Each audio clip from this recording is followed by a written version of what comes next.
بسم اللہ الرحمن الرحیم بسم اللہ الرحمن الرحیم الحمدللہ رب العالمین والصلاة والسلام علی رسولہ محمد وآلہ واصحابہ اجمعین اما بعد۔ سنن ترمذی سبق نمبر 3۔ آج کے سبق کا عنوان ہے حدیث کے متقارب الفاظ اور علم الحدیث روایتاً و درایتاً کا تعارف۔ ترمذی شریف کا مقدمہ چل رہا ہے۔ مقدمے میں ہم فن علم الحدیث کے تعارف سے متعلق باتیں ذکر کریں گے، اسی طرح سنن ترمذی کے تعارف سے متعلق باتیں ذکر کریں گے، اور اسی طرح تیسرے نمبر پر امام ترمذی رحمۃ اللہ علیہ کے حالات سے متعلق چند باتیں ذکر کریں گے۔ تو پچھلے سبق میں ہم نے حدیث کی تعریف اور وجہ تسمیہ سے متعلق باتیں ذکر کی۔ آج کے سبق میں ہم حدیث کی طرح کے جو الفاظ اور استعمال ہوتے ہیں حدیث کے لیے ان کا تعارف کریں گے، جیسے حدیث، خبر، اثر، سنت اور روایت۔ ان دونوں میں ان چاروں میں کوئی فرق ہے کہ نہیں ہے، اور فرق ہے تو کیا ہے، اس کے بارے میں بات کریں گے۔ اس کے ساتھ ساتھ ہم اس پر بھی بات کریں گے کہ علم حدیث کی دو قسمیں ہیں، ایک علم الحدیث روایتاً اور ایک علم الحدیث درایتاً۔ علم الحدیث روایتاً کس کو کہتے ہیں اور علم الحدیث درایتاً کس کو کہتے ہیں، اس کے بارے میں بات کریں گے۔ تو سب سے پہلے حدیث کے بارے میں پیچھے ہم نے تفصیل کے ساتھ بات کی کہ حدیث نبی کریم صلی اللہ علیہ وسلم کے قول، فعل یا وصف اور حالات، اس کو حدیث کہتے ہیں، اور اسی طرح جو صحابی کے قول، فعل، عمل، تقریر ہے اس کو بھی حدیث کہتے ہیں، اس پر بھی حدیث کا اطلاق ہوتا ہے۔ اسی طرح تابعی کے قول، فعل، عمل، تقریر پر بھی حدیث کا اطلاق ہوتا ہے۔ تو حدیث کی تعریف ہم نے کی تھی، ما اضیف الی النبی صلی اللہ علیہ وسلم من قول او فعل او وصف خلقی او خلقی وکذا ما اضیف الی الصحابی والتابعی۔ اس کے لیے کئی جگہ اس کے حوالے موجود ہیں، البتہ ہم نے جو حوالہ دیا ہے حاشیۃ النزہہ شیخ نور الدین عطر کا۔ حدیث کے ساتھ ساتھ حدیث کے لیے خبر کا لفظ بھی استعمال ہوتا ہے، اور خبر کس کو کہتے ہیں، تو اس میں ایک تو جمہور علماء کرام کا مسلک ہے، راجح مسلک ہے، اور ایک بعض دیگر اقوال بھی اس میں موجود ہیں۔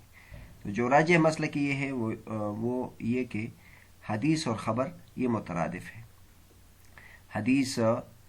جس کو کہتے ہیں خبر بھی اس کو کہتے ہیں۔ چنانچہ حافظ ابن حجر رحمۃ اللہ علیہ شرح نخبۃ الفکر نزہۃ النظر میں فرماتے ہیں، الخبر عند علماء هذا الفن مرادف للحدیث۔ اس فن کے علماء کرام کے نزدیک خبر یہ حدیث کے مترادف ہے، لیکن کچھ دو اور مسلک بھی ذکر کیے ہیں،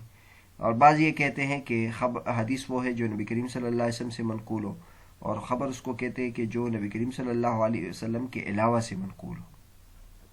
یعنی بعض کہتے ہیں ان دونوں کے درمیان تباین کی نسبت ہے۔ ومن ثم قیل لمن یشتغل بالتواریخ وما شاکل الاخبار، اسی وجہ سے جو تواریخ اور دیگر امور میں مشغول ہوتا ہے اس کو اخباری کہتے ہیں، اور جو سنت نبویہ کے ساتھ مشغول ہو اس کو محدث کہتے ہیں۔ لیکن تیسرا مسلک بھی انہوں نے ذکر کیا، وہ بعض علماء کرام یہ کہتے ہیں کہ ان دونوں کے درمیان عموم خصوص مطلق کی نسبت ہے، یعنی حدیث کو تو خبر کہہ سکتے ہیں لیکن ہر خبر کو حدیث نہیں کہہ سکتے ہیں۔ تو حافظ بن حجر رحمۃ اللہ فرماتے کہ راجح یہ کہ خبر کا اطلاق یہ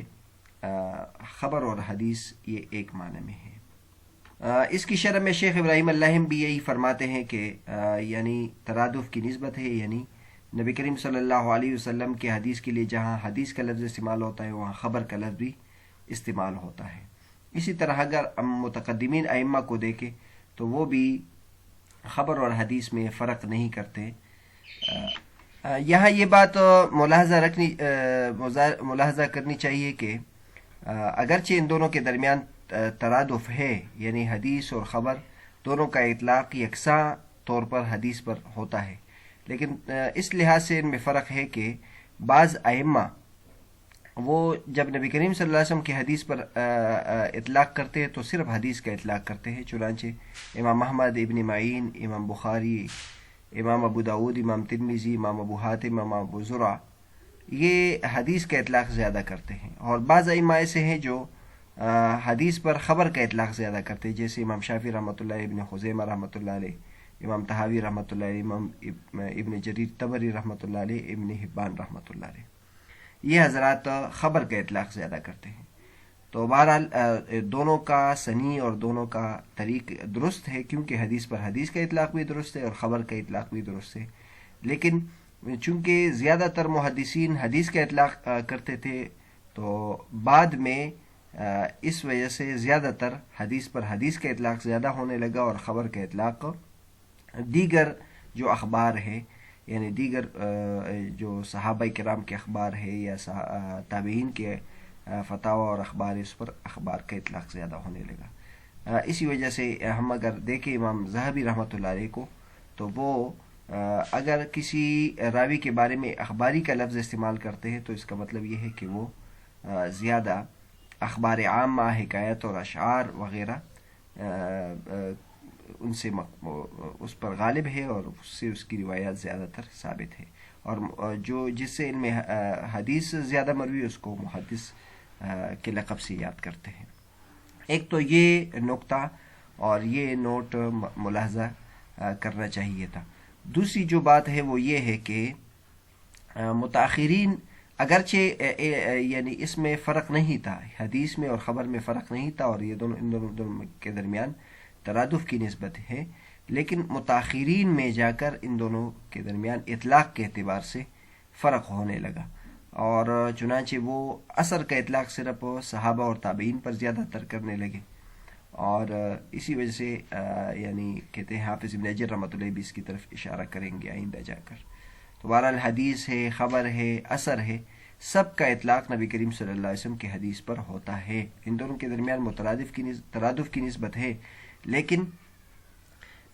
زمانے کے اعتبار سے اطلاق کے کثرت اور قلت کے اعتبار سے پھر ان میں تھوڑا سا فرق موجود ہے. تو اس پر یہ ایک اہم بات متفرع کرتے ہیں، اور وہ یہ کہ لہٰذا اگر کوئی آدمی کسی صحابی کے قول پر حدیث کا اطلاق کرے تو ہم اس کو غلط نہیں کہہ سکیں گے. اسی طرح اگر کوئی سعید ابن مسیب رحمۃ اللہ علیہ کے قول پر حدیث کا اطلاق کرے تو ہم اس کو عجیب نہیں سمجھیں گے، کیونکہ یہ اصطلاح کے موافق ہے، لہٰذا یہ درست ہوگا. اسی طرح اگر کوئی شخص نبی کریم صلی اللہ علیہ وسلم کی حدیث پر اثر کا اطلاق کرے تو وہ بھی جائز ہونا چاہیے، وہ بھی ناجائز نہیں ہونا چاہیے، کیونکہ سب اصطلاح پر واقع ہوئے ہیں، اور ہر کسی کے ساتھ ہم ان کے اصطلاح کے مطابق چلیں گے. جب ان کا اصطلاح یہی ہے کہ وہ نبی کریم صلی اللہ علیہ وسلم کی حدیث کے لیے اثر اور خبر کا لفظ استعمال کرتے ہیں تو ہم اس کے مطابق ان کے ساتھ چلیں گے. تو بہرحال حدیث کا تعارف بھی آپ کے سامنے آ گیا، خبر کا تعارف بھی آپ کے سامنے آ گیا، اثر بھی اس ضمن میں آپ کے سامنے آ گیا کہ اثر کا لفظ بھی حدیث کے مترادف ہے. اثر کی جمع پھر آثار ہے، تو لیکن بعض محدثین اس کو موقوف کے ساتھ خاص کرتے ہیں، اور یہ بھی اب آپ کے سامنے گزر چکا کہ متاخرین میں پھر زیادہ تر اثر اور آثار کا اطلاق موقوف پر اور مقطوع پر، یعنی صحابی کے قول فعل عمل وغیرہ پر، اور تابعی کے قول اور اس طرح مابعد کے قول فعل عمل پر اس کا اطلاق زیادہ ہونے لگا. ورنہ یہ ضروری نہیں ہے کہ جہاں بھی اثر کا لفظ آئے اس سے صحابی یا تابعی کے قول فعل عمل مراد ہوگا، نہیں، ضروری نہیں، بلکہ حدیث پر بھی اثر کا اطلاق ہو سکتا ہے اور ہوتا ہے. جیسے شرح معانی الاثار امام طحاوی رحمۃ اللہ کی کتاب ہے اور اس میں بکثرت مرفوع حدیث ہے. اسی طرح کتاب الاثار امام ابو حنیفہ رحمۃ اللہ کی، امام محمد رحمۃ اللہ کی روایات ہے، اس میں بھی آثار کا لفظ ہے جبکہ اس میں مرفوع احادیث موجود ہے. اسی طرح تہذیب الاثار امام طبری رحمۃ اللہ کی ہے، اس میں بکثرت مرفوع حدیث ہے، تو انہوں نے بھی اثر کا جو لفظ ہے وہ مرفوع پر بھی کیا ہے. اس کے بعد آتے ہیں ہم سنت کی طرف. تو سنت بھی اس کے بارے میں بھی راجح یہ ہے کہ یہ بھی حدیث کے مترادف ہے، یعنی جب بھی سنت کا اطلاق ہوتا ہے تو اس میں مرفوع، موقوف، مقطوع سب آ جاتے ہیں. اسی وجہ سے ہم دیکھتے ہیں سنن امام ترمذی رحمۃ اللہ کی، سنن ابو داود ہے، اس میں جو احادیث ہے وہ مرفوع ہے بکثرت، اور موقوف بھی ہے، مکتوب بھی ہے، لہٰذا سنت بھی مترادف ہے۔ لیکن بعض حضرات اس سنت میں اور اس میں فرق کرتے ہیں، اور وہ یہ کہتے ہیں کہ سنت وہ ہے جو عمل جس پر نبی کریم صلی اللہ علیہ وسلم کا عمل بھی ہو یا صحابہ کا عمل بھی ہو، تو اس قسم کا فرق کرتے ہیں۔ لیکن دیکھنا چاہیے کہ کون اطلاق کس حساب سے کرتا ہے۔ اگر محدثین کو دیکھ لے تو محدثین سنت کا اطلاق بھی حدیث پر اسی معنی میں کرتے ہیں جو پہلے گزر چکا، جس معنی میں حدیث یا جس معنی میں خبر آتا ہے اس معنی پر اس کا اطلاق کرتے ہیں۔ لیکن فقہا کی طرف ہم آئیں تو وہ پھر سنت کا اطلاق اس معنی میں کرتے ہیں کہ اس پر عمل بھی ہوا ہو۔ تو موقع محل میں ہم اس پر فیصلہ کر سکتے ہیں۔ اس طرح آپ حضرات کو معلوم ہوگا کہ سنت کا ایک اور اطلاق بھی ہے، سنت بدعت کے مقابلے میں بھی استعمال ہوتا ہے۔ اسی طرح سنت جو ہے وہ فرض واجب کے مقابلے میں بھی استعمال ہوتا ہے، تو اس کو بھی ملحوظ رکھنا چاہیے۔ اور سنت معمول بھی یا طریقہ معہودہ کے معنی میں بھی استعمال ہوتا ہے، تو یہ بھی ملحوظ رکھنا چاہیے۔ اس کے علاوہ ایک اور لفظ ہمارے پاس ہے روایت کا۔ روایت میں یہ بات آئی ہے، یہ روایت ایک منقول ہے، تو اس کے بارے میں بھی یہ بات ہے کہ اس کا اطلاق چاروں پر ہوتا ہے، یعنی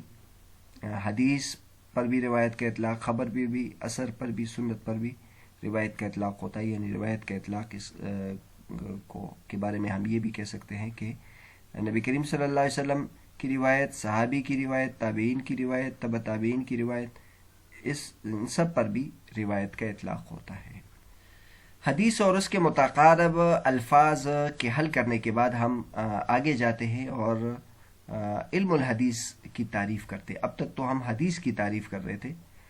لیکن علم الحدیث کی کیا تعریف ہوگی، تو وہ تعریف آپ کے سامنے ذکر کرتے۔ علم الحدیث کی پھر آگے دو قسمیں، ایک علم الحدیث روایتاً ہے اور ایک علم الحدیث درایتاً ہے۔ علم الحدیث روایتاً کا مطلب جیسے مثلا بخاری شریف ہے، مشکات شریف ہے، جس میں نبی کریم صلی اللہ علیہ وسلم کی احادیث درج ہوتی ہے، تو ایک اس کا علم ہے۔ اور ایک اصول حدیث ہے جس میں احادیث درج نہیں ہوتی، بلکہ حدیث کے لیے جو اصول ہے وہ اس میں درج ہوتے ہیں، جو مصطلحات حدیث ہے یا علوم حدیث ہے یا مصطلح الحدیث ہے، تو ان دونوں کی الگ الگ تعریف کرتے ہیں۔ تو جو علم الحدیث روایتاً ہے اس کی تعریف ہے وہ علم یشتمل علی اقوال النبی صلی اللہ علیہ وسلم وافعالہ وروایتها وضبطها۔ یہ وہ علم ہے جس میں نبی کریم صلی اللہ علیہ وسلم کے اقوال، افعال اور اس کی روایت اور اس کے ضبط کے بارے میں گفتگو ہو۔ اور اس کی مثالیں آپ کے سامنے بخاری شریف، مسلم شریف، ترمذی شریف، ابو داؤد شریف، یہ جو حدیث کی کتابیں ہیں اس میں یہ چیز بیان کی جاتی ہے۔ اور جو اصول حدیث ہے اس کی تعریف ہے وہ علم بقوانین یعرف بها احوال السند والمتن من حیث القبول او الرد۔ وہ علم ہے، ان قوانین کے جاننے کا نام ہے جس کے ذریعے سے سند اور متن کے احوال معلوم ہو کہ وہ مقبول ہے یا وہ مردود ہے۔ تو سند اور متن کے وہ احوال جس کے ذریعے سے اس پر ہم حکم لگائے کہ یہ مقبول حدیث ہے یا مردود حدیث ہے، تو مصطلحات حدیث میں یہ باتیں ذکر کی جاتی ہے۔ ضعیف حدیث اور حسن حدیث اور صحیح حدیث کی پہچان ہوتی ہے۔ تو یہ علم الحدیث درایتاً ہے۔ علم الحدیث روایتاً اور علم الحدیث درایتاً کہ یہ تعریفات آپ کے سامنے ذکر تو کی گئی، لیکن اس کے بارے میں ذرا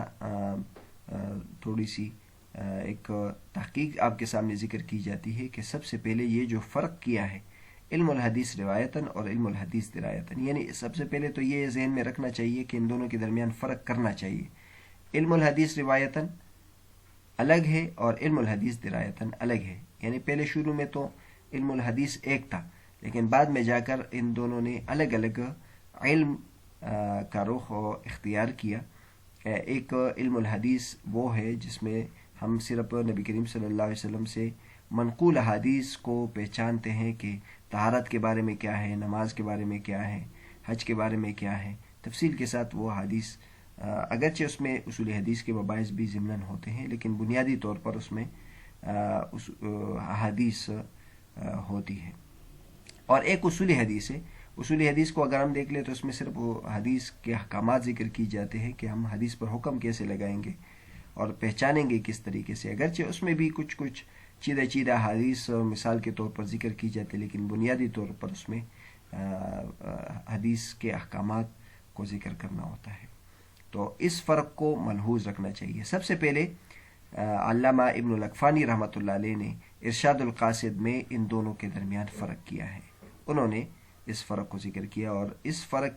کو ذکر کرنے کے بعد کے علماء کرام نے، جیسے علامہ سیوطی رحمۃ اللہ علیہ نے تدریب الراوی میں ان کے واسطے سے یہ فروق ذکر کیے ہیں، تو یہ ان کی تعریفات بھی آپ کے سامنے ذکر کی ہیں۔ علامہ ابن الاقفانی رحمۃ اللہ ارشاد القاصد میں فرماتے ہیں، علم روایت الحدیث علم بنقل اقوال النبی صلی اللہ علیہ وسلم وافعالہ بسماع المتصل وضبطها وتحریرها، یہ علم روایت الحدیث کی تعریف ہے۔ علم روایت الحدیث کی تعریف انہوں نے کی ہے، علم یتعرف منہ انواع الروایت واحکامها وشروط الروات واصناف المرویات واستخراج معانیها۔ علم روایت الحدیث وہ علم ہے جس کے ذریعے سے روایت کے انواع اور اس کے احکام، راویوں کے شروط، مرویات کے اقسام اور اس کے معانی کا استخراج معلوم ہو۔ تو سب سے پہلے علامہ ابن الاقفانی رحمۃ اللہ ان دونوں کے درمیان فرق ذکر کیے، اور یہ فرق ملحوظ بھی رکھنا چاہیے۔ لیکن یہاں ایک بعد کے زمانے میں ایک بڑا مسئلہ پیدا ہوا، وہ یہ ہے کہ علامہ ابن الاقفانی رحمۃ اللہ علیہ کی اس عبارت کو علامہ سیوطی رحمۃ اللہ علیہ نے تدریب الراوی میں جب نقل کیا ہے تو اس میں انہوں نے اس عبارت کو حذف کیا ہے، وہ استخراج معانیہ، اس کو حذف کیا ہے۔ استخراج معانیہ سے آپ کے سامنے جو بات سامنے آئی ہو یہ ہے کہ اس سے جو مستنبط مسائل ہیں وہ بھی انہوں نے علم درایت الحدیث میں شمار کیا ہے۔ تو علامہ سیوطی رحمۃ اللہ علیہ نے استخراج معانیہ کو اس سے حذف کر دیا، اور اس طرح انہوں نے علم درایت الحدیث کی تعریف یعنی اصول حدیث کی تعریف اس کو قرار دی، کیونکہ اصول حدیث میں تو حدیث کے جو معانی ہیں اس کے استخراج اور اس کے جو مستنبطات ہیں اس کا ذکر اس میں نہیں ہوتا ہے۔ تو چونکہ علامہ سیوطی رحمۃ اللہ نے اس طرح کیا ہے تو اس کے بعد علامہ عبداللہ غماری رحمۃ اللہ علیہ آئے اور انہوں نے علامہ سیوطی رحمۃ اللہ علیہ پر رد کیا ہے کہ انہوں نے استخراج معانیہ کو حذف کیا ہے، اور علم درایت الحدیث کی تعریف انہوں نے درست نہیں کی ہے۔ علم درایت الحدیث دراصل فقہ کو کہتے ہیں، اور جیسے کہ علامہ ابن الاقفانی رحمۃ اللہ علیہ نے بھی یہ بات کی ہے، اور انہوں نے اس پر علامہ عبداللہ غماری رحمۃ اللہ علیہ نے اس پر باقاعدہ ایک رسالہ لکھا ہے، توجیہ العنایہ الی تعریف الحدیث روایتا و درایا، اور انہوں نے شدید رد کیا ہے کہ جو حضرات اصول حدیث کو علم درایت الحدیث میں شمار کرتے ہیں، وہ کہتے ہیں علم درایت الحدیث میں فقہ ہے، جو اصول حدیث ہے وہ علم روایت الحدیث میں شمار ہوتے ہیں۔ تو اگر ہم دیکھ لیں عبداللہ غماری رحمۃ اللہ علیہ کا جو رد ہے وہ ایک اعتبار سے تو ٹھیک ہے کہ علامہ سیوطی رحمۃ اللہ علیہ نے استخراج معانیہ کو علم درایت الحدیث سے نکال دیا ہے، لیکن دوسرے اعتبار سے ان کی یہ بات درست نہیں ہے کہ جو اصول حدیث ہے وہ علم روایت الحدیث میں شمار ہوتے ہیں اور علم درایت الحدیث میں شمار نہیں ہوتے ہیں۔ تو اس وجہ سے بعد کے علماء نے، جیسے شیخ محمد عوامہ ہے یا دیگر علماء نے عبداللہ غماری پر رد کیا ہے کہ عبداللہ غماری کا درایت کو فقہ الحدیث میں منحصر کرنا یہ درست نہیں ہے، دیگر علماء کا بھی ان پر رد ہے۔ اور یہ حضرات یہ کہتے ہیں کہ ہم اگر دیکھیں تو ابن الاقفانی رحمۃ اللہ دراصل فرق کرنا چاہتے ہیں، وہ ان کا مقصد یہ ہے کہ ان میں کچھ نہ کچھ فرق ہونا چاہیے، علم روایت الحدیث، علم درایت الحدیث۔ علم روایت الحدیث میں یہ ہوتا ہے کہ صرف احادیث نقل کی جاتی ہے اور اس کے اسانید ہوتے ہیں،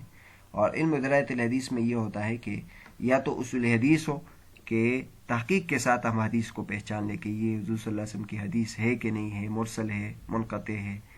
اور البتہ انہوں نے جو استخراج معنی ہے وہ بھی اس میں شامل کر دیا ہے۔ تو فقہ بھی درایت میں ہے، لیکن درایت الحدیث کو صرف فقہ الحدیث میں منحصر کرنا یہ ٹھیک نہیں ہے۔ تو بعد کے علماء کرام نے اس طرح ان پر رد کیا ہے۔ بعض حضرات نے اس کو یعنی اس میں تدویق کرنے کے لیے ایک یہ طریقہ اختیار کیا کہ 3 اقسام شمار کیے ہیں، یعنی علم و روایت الحدیث اور پھر علم و درایت الحدیث کے اندر 2 اقسام بیان کیے، ایک علم و درایت الحدیث ہے اور ایک فقہ الحدیث ہے۔ تو علم و روایت الحدیث تو وہ ہو جائیں گے جس میں صرف نبی کریم صلی اللہ علیہ وسلم کے اقوال و افعال وغیرہ ہو، جیسے بخاری شریف، مسلم شریف اور سنن ابو داود وغیرہ حدیث کی کتابیں، اور درایت الحدیث سے وہ اصول حدیث مراد ہو جائیں گے جس میں اصول حدیث کے قوانین کا ذکر ہوتا ہے، جس کے ذریعے سے ہم حدیث کی صحت کو یا اس کے مردود ہونے کو پہچانتے ہیں۔ اور ایک علم و فقہ الحدیث ہے جس میں زیادہ تر استنباط احکام پر یعنی زیادہ اس کی طرف توجہ ہوتی ہے اور اس میں استنباط کو زیادہ ذکر کیا جاتا ہے۔ تو جیسے مثلا ہم فتح الباری کو دیکھ لیں کہ اس میں یا عمدۃ القاری کو دیکھ لیں جس میں علم حدیث سے مستنبط شدہ جو مسائل ہیں اس کو ذکر کیے جاتے ہیں، تو اس طرح اس میں تطبیق ہو جاتی ہے۔ بہرحال آج کا جو ہمارا سبق تھا وہ اس موضوع پر تھا کہ حدیث کے جو قریب قریب کے الفاظ ہیں، ہم معنی الفاظ ہیں، جیسے خبر ہے، حدیث ہے اور اثر ہے، روایت ہے، سنت ہے، ان کا آپس میں کیا نسبت ہے، اس نسبت کے بارے میں ہم نے بحث کی، اور ساتھ ساتھ یہ بھی بحث کی کہ علم الحدیث روایتاً کس کو کہتے ہیں، علم الحدیث درایتاً کس کو کہتے ہیں، اس کی کیا تعریف ہے اور اس کے درمیان فرق کیا ہے۔